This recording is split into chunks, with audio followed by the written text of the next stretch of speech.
मैंने कई लोगों को ये कहते हुए सुना है कि मनुष्य जो है भूलों का पिटारा है, मनुष्य जो है गलतियों का पुतला है।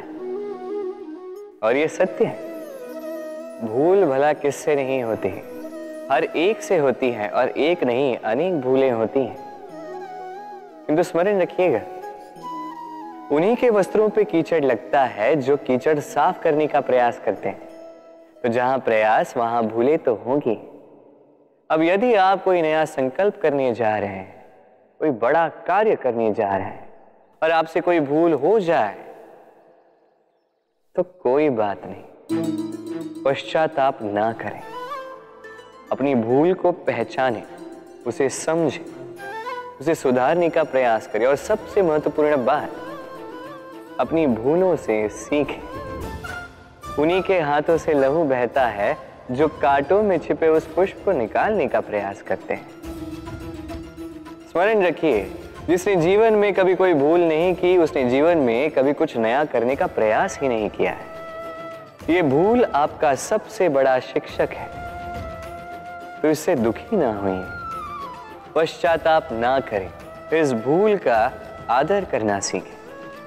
फिर देखिए, आप स्वयं को जीवन में और ऊंचा पाएंगे। ये वृक्ष देख रहे हैं आप, कितना हरा भरा, कितना सुंदर। इसकी शीतल छाया में सुख मिल जाता है। इसकी डालियों पर बैठे पंछी, इनकी वाणी सुनो तो थकान ही निकल जाती। किंतु क्या ये वृक्ष आरंभ से ऐसा ही था? क्या ये सदा ऐसा रहा? नहीं। प्रति वर्ष पतझड़ के निर्मम प्रहार इस पर पड़ते हैं, इसके पत्तों को सुखाते हैं, गिराते हैं, किंतु फिर भी ये वृक्ष अटल खड़ा रहता है। और फिर जब वसंत ऋतु आती है, इन्हें नया जीवन दे जाती है। इन पर पुनः नन्ही नन्ही सी कलियां खिलती हैं। इसने पतझड़ का सामना किया, इसलिए आज ये हरा भरा है। इसने पुराने पत्तों का शोक मनाने के स्थान पर परिवर्तन स्वीकार किया, इसलिए आज हमें यह सुख बांट सकता है। स्मरण रखिएगा, अत्यंत महत्वपूर्ण बात, परिवर्तन और पीड़ा, ये संसार के सबसे महान सत्य है। जिसने इन्हें स्वीकार कर लिया, मानो वो धन्य हो गए। हमारे आसपास ऐसे कई लोग होते हैं जिनमें प्रबल वाक चातुर्य होता है, जो अपने मीठे शब्दों से सबको बांध लेते हैं, और इसीलिए वो आकर्षण का केंद्र भी बन जाते हैं। अब हमारे आसपास ऐसे भी कुछ लोग होते हैं जिनके शब्द हमें चुभते हैं, जिनकी दृष्टि से हम सदैव बचकर निकलना चाहते हैं, है ना? ये शब्द अत्यंत शक्तिशाली होते हैं। यदि ये शब्द नव प्राण फूंक सकते हैं, तो ये शब्द प्राण ले भी सकते हैं। जैसे एक शब्द मंत्र बनकर जीवन ता देता है, वही कोई दूसरा अपशब्द हमें दुख दे देता है, हमारे मन में क्रोध को जगाता है। क्यों? ये हमारे वचन अमूल्य है, ये हमारे शब्द ये ब्रह्म है। तो सोच समझकर मन की तुला में अच्छे से तोल कर इन शब्दों को मुख से निकालिएगा, क्योंकि इन्हीं शब्दों से आरंभ है और इन्हीं शब्दों पे अंत। मनुष्य में एक विशेषता है, और वो ये कि वो सदैव यही सोचता है कि सब में वही विशेष है। सदैव सर्वश्रेष्ठ कार्य करना चाहता है, सर्वश्रेष्ठ परिणाम पाना चाहता है, सदैव चाहता है कि हर स्थान पर उसे ही यश मिले। किंतु जब बात आती है प्रेम की, तो प्रेम एक ऐसा विशेष भाव है जो मनुष्य से कहीं अधिक है। प्रेम में जिस व्यक्ति से आप प्रेम करते हैं, उस व्यक्ति की प्रसन्नता आप सर्वश्रेष्ठ से भी श्रेष्ठ मानते हैं। उस व्यक्ति से यदि हार जाओ तो मुख पर कड़वाहट नहीं, होठों पर मुस्कुराहट आती है।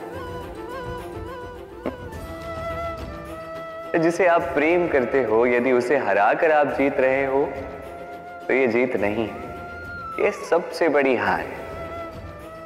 तो अब चयन आपका है, आप क्या चाहेंगे? आप चाहेंगे कि प्रेम की जीत हो या आप चाहेंगे कि आपकी जीत हो?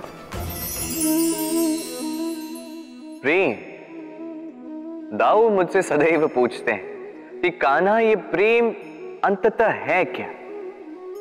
माना कि ये समर्पण है, माना कि एक दूसरे में खो जाना है, किंतु इसका अनुभव क्या है, इसका भाव क्या है? अब प्रेम को पूर्णतः परिभाषित करना कान्हा के वश में तो नहीं है, क्योंकि ये प्रेम है इतना महान। किंतु प्रेम के विशुद्ध अनुभव के बारे में मैं बता सकता, अपने अनुभव को लेकर। देखिए, ये प्रेम वो रंग है जो जीवन में रस भर देता है। ये प्रेम वो सोच जो पल भर में मुख में मुस्कान ला देती है। प्रेम वो पुष्प है जो मन की बगिया को खिला देती है। प्रेम वो सोच जो एक ही क्षण में संसार में आपको सबसे अधिक संपन्न अनुभव करवाती है। ये प्रेम वो जो तपते मरुस्थल में आपको जीवित रखे। ये प्रेम वो जो आपकी आत्मा को तृप्त कर दे। ये प्रेम वो जो आपके मुख पर मुस्कान ला दे, जैसे अभी इस समय राधा मेरे मुख पर ले है। अद्भुत है ये प्रेम। तो आइए इसी प्रेम के साथ कहें राधे राधे। कभी आपने किसी मूषक को देखा है? उसे सदैव कुछ न कुछ चाहिए होता है, कुतरता रहता है दिन भर रात भर। कभी आपके रसोई घर से कुछ उठा लेगा, कभी भंडार से कुछ उठा लेगा, कभी आपके वस्त्र फाड़ देगा, कुछ उठा के अपने बिल में ले जाएगा। किंतु आप देखिए, उसे कभी संतुष्टि नहीं मिलती, उसका पेट कभी नहीं भरता। इसी के विपरीत होती है नदी। किसी से कुछ नहीं चुराती, केवल बांटती है। अपनी इस जल को इस प्रकृति में बांटती, इस धरा को सींचती जाती है, इस प्रकृति को एक नया जन्म देते जाती है। और यही नदी जो सदैव केवल बांटती है, आप देखेंगे कि ये कभी खाली नहीं होती। इससे आप क्या समझे? जो सदैव छीन कर खाता है वो सदैव भूखा रहता है। जो व्यक्ति सदैव सब में बांटता है उसे ये भूख कभी नहीं सताती। वही मूषक जो सबसे छीनता है अकेला पड़ जाता है, उसके शत्रु बन जाते हैं। वही नदी जो सब में केवल बांटती है, उसे लोग माता समझकर उसकी पूजा करते हैं। इसलिए छीनने में नहीं, बांटने में विश्वास रखें। भाग्य, कितना सुंदर शब्द है ये भाग्य। किंतु जितना सुंदर है उतना ही रहस्यमय भी है। कब क्या हो जाए कोई नहीं जानता। लोग कहते हैं कि भाग्य में जो लिखा है उससे अधिक कुछ नहीं मिलता, उससे कम भी कुछ नहीं मिलता। नियति की जो लिखी है वो कभी नहीं मिटती। किंतु कोई ये नहीं समझता कि नियति आपकी नीयत से बदलती है। यदि आप शुभ विचार रखेंगे, शुभ कर्म करेंगे, तो नियति आपके साथ अशुभ होने ही नहीं देगी। कभी आकाश में पंछी को देखिए, वो कभी भी भाग्य पर निर्भर नहीं रहता। चाहे कितना भी तूफान आए, कैसी भी हवा चले, घूमता है एक एक तिनका उठाकर। अपना सौभाग्य, अपना घर स्वयं बनाता है, अपनी संतान को अस्तित्व में लाता है, उसका पालन पोषण करता है, उसे उड़ना सिखाता है। भाग्य पर निर्भर कभी नहीं रहता। और यही बात हमें भी तो सीखनी। स्मरण रखिएगा, आपका भाग्य कोई लिखी हुई नियति नहीं है।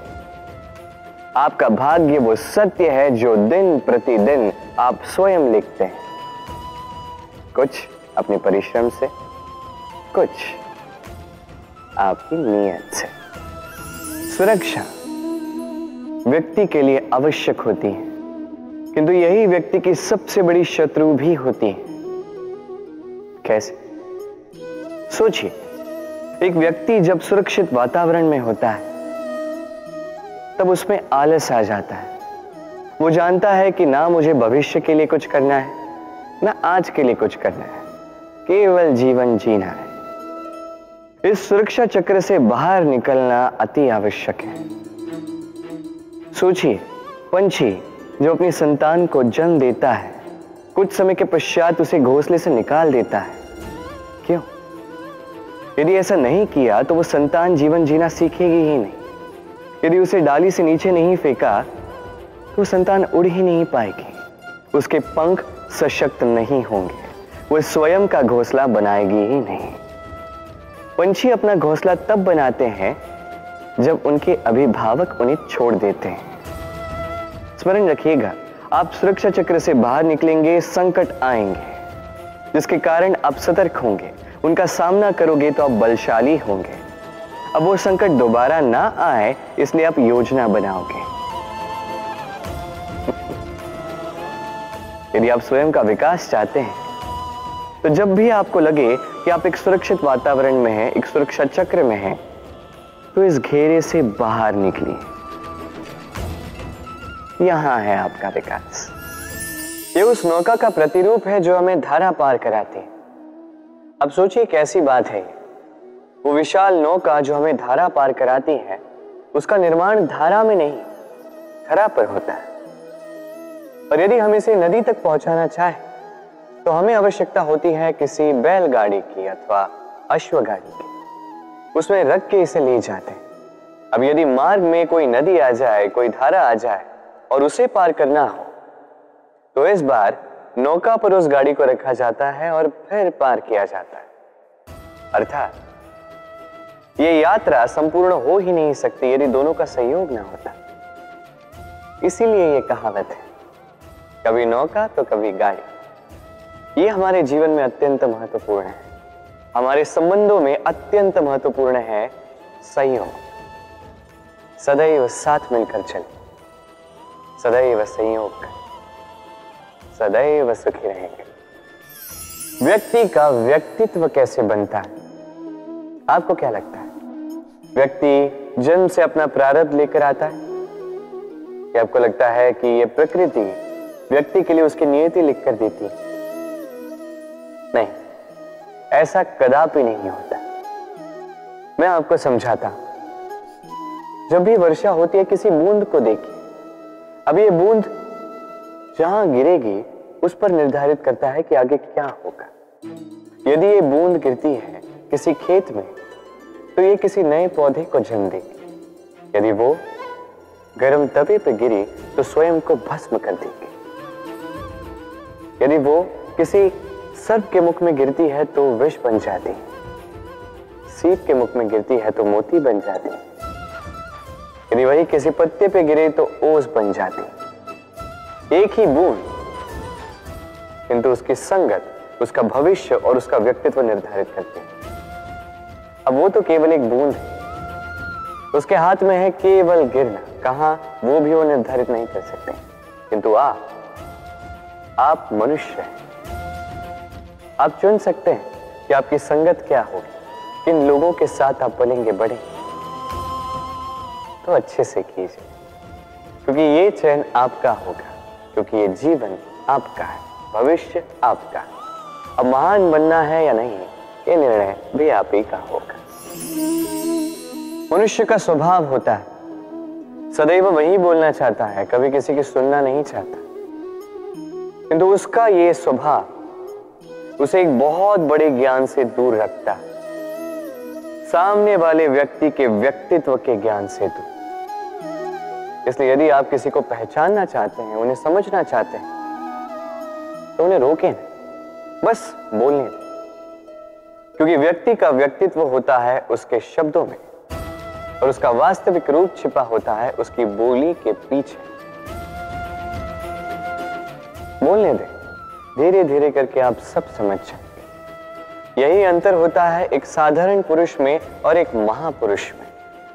एक किसी को बोलने नहीं देता और एक सबकी सुनता। तो चयन आपका होगा, आप साधारण बनना चाहते हैं या असाधारण, क्योंकि ये भविष्य आप ही का है।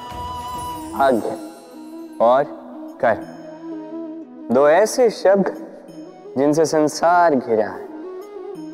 कोई कहता है मेरे भाग्य में ये नहीं था, जो मेरा जीवन ऐसे हो जाता, जो मुझे ये मिल जाता। कोई कहता है कि मेरे पिछले जन्म के कर्म कुछ ऐसे रहे होंगे जिसके कारण इस जन्म में ऐसा भाग्य मिला। सब छोड़ दीजिए और एक बार शांत मन से सोचिए। आप जानेंगे कि भाग्य और कर्म दोनों इसी जन्म के हैं। अंतर बस इतना है। बात की जाए भाग्य की, तो इस भाग्य से आप जितनी आशा करोगे उतनी ही निराशा पाओगे, क्योंकि ये आशा आपको कर्म करने से रोकती है। यदि बात की जाए कर्मों की, तो अपने कर्मों पर जितना विश्वास रखोगे उतना ही सफलता को अपने पास पाओगे। एक बात स्मरण रखिएगा, भाग्य आपके कर्म निश्चित नहीं करता, किंतु आपके कर्म ये आपका भाग्य अवश्य निश्चित करते हैं। वर्षा ऋतु आरंभ होते ही पक्षियों के खेमे में संताप मच जाता है, और ऐसा हो भी क्यों ना। घोंसले टूटने लगते हैं, वृक्ष गिरने लगते हैं। हर एक पक्षी अपने बचाव के लिए एक नए स्थान की, एक छाव की, एक छत की खोज में रहता है। बस एक पक्षी है जो ये सब नहीं करता। उसे ना इन सारी समस्याओं की चिंता होती है, ना ही आवश्यकता होती, और वो पक्षी है बाघ।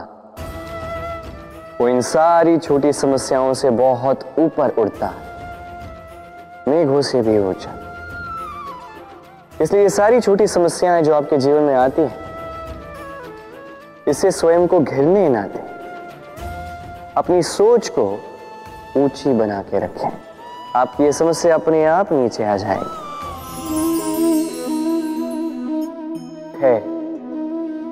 ये धैर्य क्या है? कोई गुण, कोई भाव, कोई सोच। मेरे लिए ये धैर्य एक सवारी। आप सोच रहे होंगे कि ये कैसी सवारी? सवारी तो अश्व की हो सकती है, हाथी की हो सकती है, ऊंट की हो सकती है। धैर्य की सवारी क्या होती? चलो आपको एक बात बता देता, इस संसार में ऐसी कोई सवारी नहीं है जिसने कभी अपने सवार को गिराया ना। चाहे वो ऊंट हो, चाहे हाथी, चाहे अश्व, कभी चलते चलते डगमगा ही जाते हैं। फिर वो सवार पहले गिरता है किसी के घुटनों में, फिर गिरता है स्वयं की दृष्टि। किंतु धैर्य की सवारी ये कभी किसी को नहीं गिराती, कभी नहीं। ना वो सवार किसी के घुटनों में गिरता है, ना ही स्वयं की दृष्टि, क्योंकि धैर्य आपको विवेक देता है, विवेक आपको योजना देता है, और योजना देती है आपको शक्ति अपने लक्ष्य को पाने। समझे? धैर्य साथ अपने आप को और धैर्यशील बनाइए। इस धैर्य की सवारी कीजिए और फिर बस देखिए कैसे ये सवारी आपको आपके गंतव्य तक ले जाती है। पुस्तिका से हम क्या कुछ नहीं सीखते। ज्ञान हो, विज्ञान हो, इतिहास हो, सब सीखते हैं। कहते हैं एक अच्छी पुस्तिका, एक अच्छा ग्रंथ प्राप्त हो जाए तो वो सहस्त्र मित्रों के समान है, किंतु यदि एक अच्छा मित्र मिल जाए तो वो समस्त ग्रंथालय के समान होता है।